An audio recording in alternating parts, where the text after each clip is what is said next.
Welcome back to another episode of Who Should You Choose, the video series where I go over the prior videos, questions, and comments and help you with your HUT lineup decisions.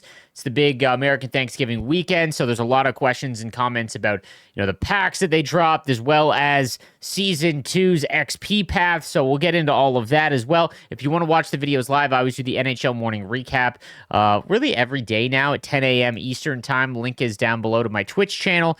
We watch all of the prior night's NHL highlights, and then we get into Who Should You Choose, and then, again, I go live in the afternoon, Monday through Friday, to play NHL. So if you want to hang out, you're at work all day, that is the best way to do it. All right, let's get into today's questions and comments. We'll start first with Pat. It says, "Hey, Sleeves. Hope you have a good weekend and we're able to take advantage of the market crash. I was doing the math. The cover athlete pack is kind of worth it because it's 82 to 85. 82s on the market are going for 30K, and if you're lucky and get an 85, that's a steal. Also, with the market crash, I was able to make McDavid's X Factor. The zero ability points is insane on how good he is.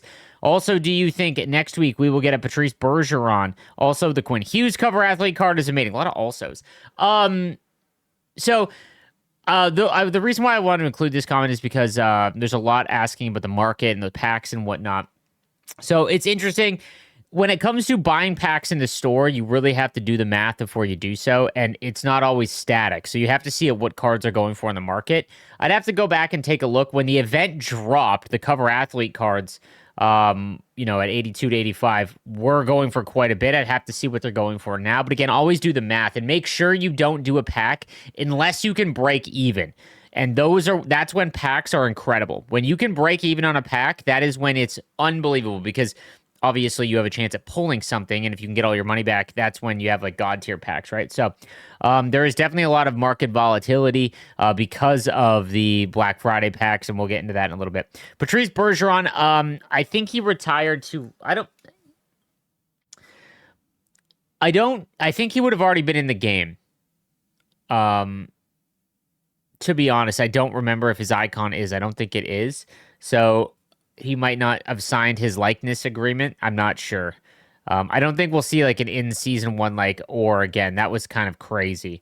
And the Quinn Hughes cover athlete card is insane. Yeah, the 86, especially with the zero cost elite edges. So glad they put a 24-hour timer on the elite starter pack on the weekend. Most people travel for Thanksgiving. Brutal timing release, missed out big time.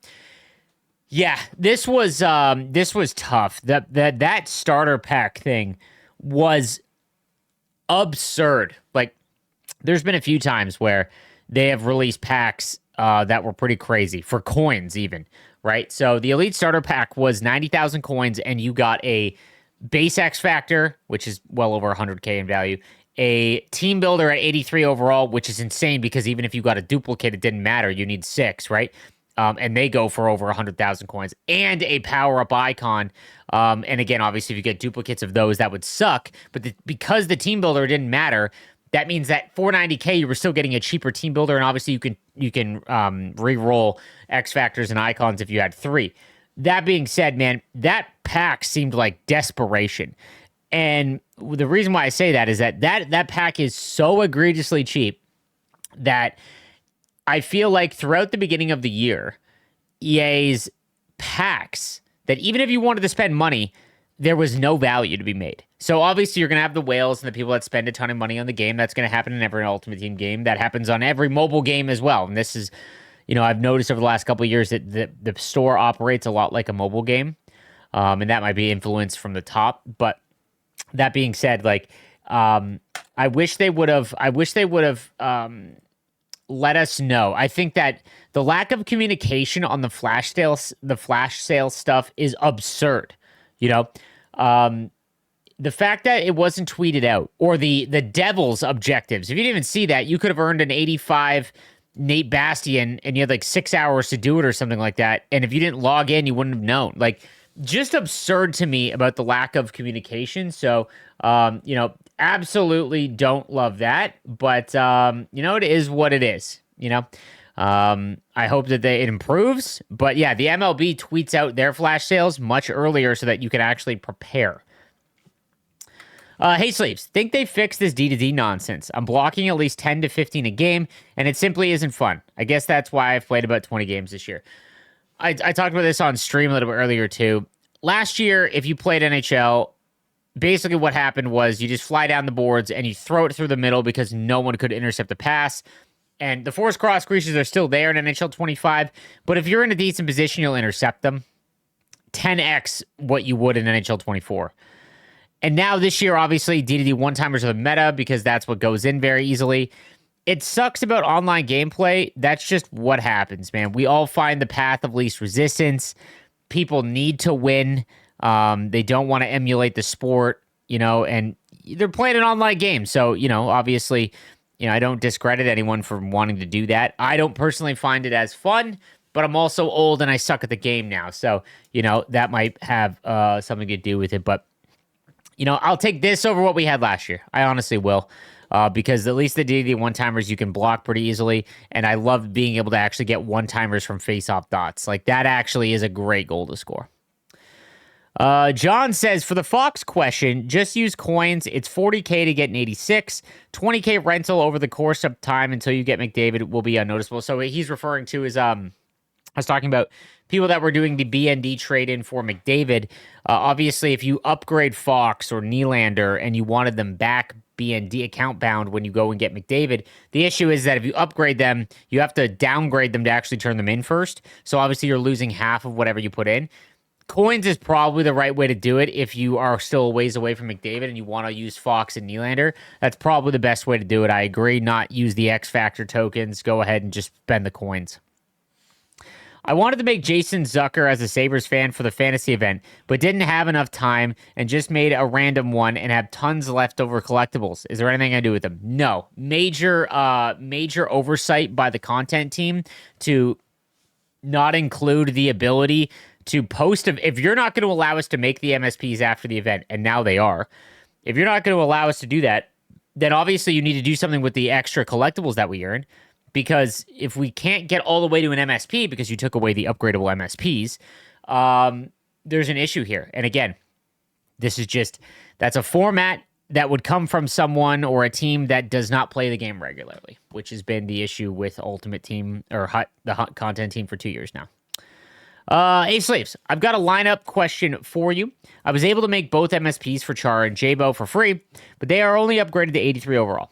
My top two left-handed defensemen are Fantasy Sanheim and Next Gen Hudson, who isn't coming off my team because I am a Habs fan. Should I use my coins to upgrade one of them or leave my 84 Ghoulie in that slot while I wait for my Fantasy Matheson to score a few? Thanks. Have a good one. Honestly, again, you're going to lose half of your coins by doing it. That's the only way to. Jabo and Char are both very safe to upgrade, though. Because even if when you want to replace them, you'll still get half the coins back. But they are so good that you could just use them in your lineup forever. But your take on a build format is a lot like the World of Chell type builds. A system that's already in the game, so I don't understand why that doesn't translate into Hut. Especially with them trying to have every mode plays the same. Player builds in World of Chell are 10x better than Hut anyways, so this would be a win-win. This was in response to me talking about a build system where a 99 overall player in Hut that, let's say, is a sniper, at 99, all of his attributes wouldn't be 99. They'd be weighted different, so his shot could get to 99, but if he's a sniper, his body checking is capped at 75, something along those lines. Yeah, I really don't understand this. I brought this up to the content team or the dev team a number of times. It's already in World of Chell. You could do this for Hut, and it would make team building so much more interesting and give value to players that just don't have it. Hey, Slaves, I just invested over $1 million into 77 to 78s for 5K each for team builders because once they come out, they will go up in price, probably to 6.57K from people wanting the new 89s. Your thoughts? This is a great idea. This is what I recommend doing, either for your sitting on coins. If you're going to sit on coins, I would recommend you sit on coins for the ability to try out new cards that are high-end. So if you want to go try out an MSP, or maybe a new card comes out from your favorite team that's like a milestone or something that you can only get in the auction house. However, what you should be doing is investing in something that will be down the future that will net you a ton of coins. So Um, Team builders will receive an upgrade. I don't know when. Part of me thinks it'll be maybe in 2 weeks from now. Looking back on how often they would upgrade, we're right in that first week of December wheelhouse for team builders, obviously. And whenever they come out, they're usually the best cards in the game. I think they'll be 89s. I don't know what the overall will jump up to. If it follows the past one, maybe it is 89s. I'm not sure. That being said, they definitely will spike in price once that happens. 100% agree on that. So you're probably, if you sit, you're gonna make out like a bandit eventually, but you don't know when that's coming. Hey Sleeves, my man, love your content. I need help with my defenders. I skip all the must-do Ds, and my top four is Makar, Gooley, Hamilton, and Hudson.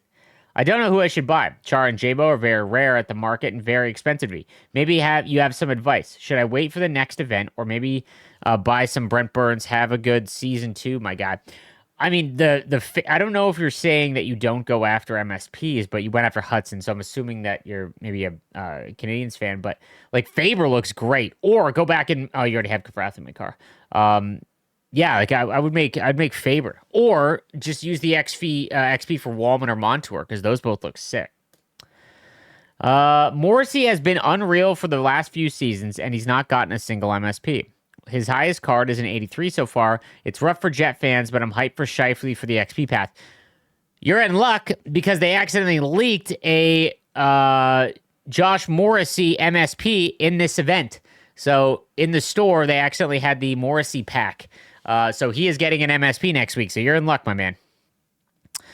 The amount of sweaty guys that I matched up with in wildcard is straight up trash. I don't know what's going on. I feel like I was semi all right, but now it's just crazy. So one of the biggest issues with wildcard is that there is skill-based matchmaking, it appears, which is tough. How it should work in wildcard is a lot like what happens at MLB, is if you win a game, you match up with other people that have won a game. You win 2, you match up with people that are winning 2. And then obviously expand the search. So like, okay, if you can't find someone that's won 2 games in a row, then go find someone that's won 1 game in a row, and so on and so forth. Because yeah, I hate the skill-based matchmaking. It's crazy. To all of you giving up on Hut, y'all gotta hop on ESHL with your buddies. It's so much fun. I agree. I think World of Chell is an unbelievable way to play this game. I really wish over the next few years, like something that I'm pushing a lot is the ability to play Hut co-op. So like, I think it'd be a blast if you could do a Hut Champs run where you all load in and someone picks a Hut team and you lock into that position, and that's and you get to play a Hut Champs run with 6 guys if you want, right? And then everyone gets the results, right? Everyone gets the results. That'd be so sick. I'd love that. Or rivals or even squad battles. I don't know. I'm having a hard time justifying continuing to play this game. To myself, like, HUD is all chores right now. Even with a slightly better XP path, it is still relying on all the chores. I think I may be done. It isn't worth the grind. 100%, man. I don't disagree with this at all. I have played the least amount of NHL, and that's why I do the morning streams now, where I literally don't touch NHL. I'm just watching real life hockey and shooting it with the boys in chat. There's nothing that gets me more mad than when I'm having to play squad battles, doing something I don't want to do, to actually get a reward. Cannot stand it. The beginning of the game, there was no rewards at all, but you could at least use cards to use on your team that wouldn't put you at a massive detriment. Like the 82 cover athlete cards were actually pretty usable for like the first couple weeks, right? I don't know how they fix that, but the XP path needs to be even better than it is. Like I said, I think it's a 5 out of 10. It's 5 times better than the first one. No disagreement there. But it still isn't enough to not make you have to do your chores. I don't know if this is the wrong way to think of the juice pack, but I think but if they see people caving and spending money on packs like this, wouldn't that justify them to drop more banger packs? He's referring to that starter pack I was talking about, the 90,000 coins. I think it was 1,200 points. That, like I said, obviously it might have been a sale, but it just reeks of like desperation. Like they're not seeing the level of pack sales. Like when you consider the first 3 weeks of the game, even first month, before we got that first discounted X Factor pack, right? I think that they have seen the pack sales be reduced by so much that they're like, we got to put something in the store that's insane. Like, because that pack is so far and away better that I expect that we'll get more like that. I hope no one spent money on the game, but I understand why people do. It's the only way we're going to get change, though, is if you stop regularly spending money in huts. I think that we're starting to see that, though, that this is probably the least amount of money in terms of revenue that they've earned over the last few years. I can just tell, like, again, by the amount of people that had the pre-order points still. So, I hope would change. It'd be nice, but that pack was just absurd. Absurd. Dadbot says, "What's up, slaves? Bit of a rant here, but I want to wait. I waited until season 2 came out to post this. Season 2 is much better than I expected, but falls short. I don't understand how they think the reward structure in NHL 25 is acceptable for their player base. Even with the objectives, moments, XP path, I still don't believe it equals what we got in Squad Battles Rivals on a weekly basis." I want to touch on that first. I think it does. I think the problem is that the packs that you get are like a guaranteed 77 overall, and it's just one card, right? The problem is that one card is worth so much more than, an entire pack of under 80 overalls from prior years, just because of how the market is. Like, that's a fundamental change that people aren't realizing. But it is also a lot less exciting because you don't have the big shot at pulling a big pack, right? Like, you're not getting that. It is very easy to make a no money spent team. It is very, very easy to make a no money spent team this year. Is it enjoyable? Maybe not as much, but it is definitely easier, I think, or just as easy. Again, the XP path will work if it replaces the rival squad battle rewards and gets even better than what we just had, right? And then you supplement moments and a little bit of objectives in there where it's not the main source of rewards, but you can supplement it. That's when we're laughing. Then you add in them taking away primetime cards or a full team of the week. Also taking away the monthly upgrades to the icons and having the 82 stop upgrading 83. They must think we're complete idiots to take away so much to a game mode we love and still expect this play. So I agree with you here. The fact that we don't, it appears to me that the content team is trying to make as many set it and forget it cards as possible. Like, what I mean by that is there's the team of the week is 6 cards as opposed to 20. So you don't have to actively go and look at 20 players from around hockey that have had a great week. You just got to find 6. There's no prime times, so you don't have to watch hockey every night to figure out the next morning who you're going to put in. There's only 3 content days. Okay, game breaker cards. You've got a week to make them you got 2 weeks to make them because they're every other week that they come into the game. It is a massive issue. They are making it where the content team, like I said, is set it and forget it. That team of the week that's alumni, like, we're not in June or August. The middle of the season is happening. We have tons of people that just play this game with their favorite cards, and that is what it should be. So Brennan Hagel has a 5-assist game or 9 points. I don't care if he just got an 85 wild card, which he did, and I think that's why he didn't get a team of the week. Give him another team of the week. You just gave 2 Eric Dazes. At least this one made sense because he earned it in real life. That's a massive issue that they need to fix. I've said this before, but this will be the last year I'm buying NHL, and I will scratch my itch by playing franchise in NHL 25 going forward. I think a lot of people my age, like in their 30s, it'll probably be like that for a lot of people. I hope someone at EA sees the disappointment in the player base and does something about this, or the game will die out. At least the show has listened and got rid of sets and seasons, but I have no faith in EA doing anything due to their history and rank. You have to give them, the one thing I will say is that this year you've seen fundamental change in how we get content. I've said this as well. In 2 or 3 years, I think that we'll be in a spot where the content structure is viewed as good or better than what we had with the just, here's a bunch of packs every week. But it is going to take a significant amount of time because they didn't test it. They just said, here's all the change, right? It stinks, but NHL 25 just seems like a beta test for the content structure for future years, and we're just going along for the ride. And I think they are going to turn away a lot of the casual player base, man. One last thing, your player build idea you mentioned in this video reminds me of the ice hockey or NES when you chose your players either tall or skinny, medium build, short, fat. Yeah, like, I think that they need to find a way to make all players useful. Smaller players are definitely more useful than they were in the years past, but I think the build system is the only way that allows all cards to be useful. Hey, Slaves, big fan of the podcast. My question is is in regards to the XP collectibles. What is the best way to use them at the end? I haven't used any yet, as my plan is to collect them all first. Hope to hear from you on this. So what he's talking about is the new XP pack to get collectibles, and you can open up packs that you want, which was a great change in Season 2. It appears Again, I haven't done the math on this yet. Usually I do like a full mathematic breakdown of like, here's the safest thing to do. And I always recommend going with the safest route because EA has a big gambling simulator and you almost always lose. That being said, 82 and aboves look like it's that one pack where it's 82 and above. I believe it's for 8. Looks to be the best value right now. That being said, I would probably just hold on because, there's no big rush, right? Like, we don't know when Team of the Year is. We might be able to use it. I have a feeling that Season 2 will end before Team of the Year. I don't know. I have no idea. But I would just hold and wait because there might be something. Let other people mess up by ripping all of their collectibles, right? It'll be interesting, but I think the 82 and above is probably the play. All right. With progression being so slow, including X factors and upgrades to the captain, should we be afraid that Team of the Year cards will not be worth it because they either will progress so slow or won't progress at all? I mean, we've seen this over the last few years. Everyone gets so horned up for after the fantasy event, they save everything for Team of the Year cards. I've mentioned this a number of times. I think it ruins a lot of the mode.